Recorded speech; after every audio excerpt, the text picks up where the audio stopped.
Hi there and welcome to a special edition of Richie's Room where we're covering all the news from Apple regarding the new iPads coming out. So what do Apple have in store in terms of the new iPad and the new iPad mini? Let's check it out.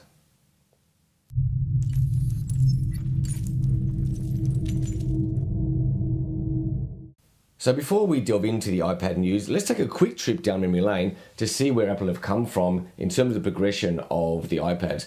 Here we've got the original iPad, the one that started it all and inspired a whole generation of tablet users. Then we have the iPad 2. This became much thinner, much lighter and introduced a back camera. Then we have the iPad 3, which introduced the Retina Display, which still sets the benchmark today in terms of visual quality. And then, of course, we have the iPad 4, which introduced a larger capacity, beefier processor, and also the new Lightning connector. And last year was the first year that introduced a new size of iPad, the iPad mini. So, given all this progression, where are Apple going today? Let's have a quick look.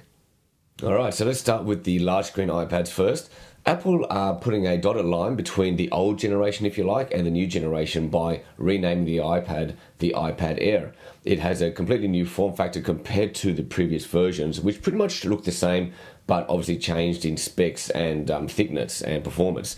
The new design is inspired by the iPad mini.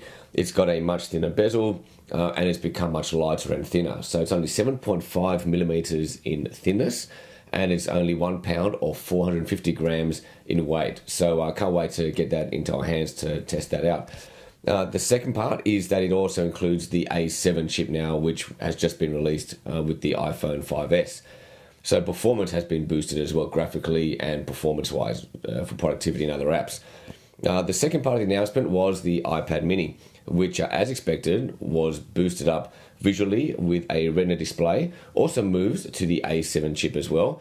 And the interesting thing here is that both the new iPad Air and the iPad mini come free with iMovie, GarageBand, and all the iWork apps as well. So there's a real family look to the iPad range now in small screen and big screen, but also the value that you get in terms of the apps is going to, I think, bring customers into the fold as well, because you pretty much get an iPad with a full set of productivity and entertainment and creative apps on the spot just by buying one. So that's the announcement from Apple today. So there you have it. That's the new iPad and iPad mini about to be unleashed onto the marketplace. What are your thoughts about the new range? Will it inspire you to rush out and buy a new Apple iPad, or will you be sticking with the tablet that you've got? Let us know in the comments below. Share the video if you liked it, and don't forget to subscribe if you haven't already. Until next time.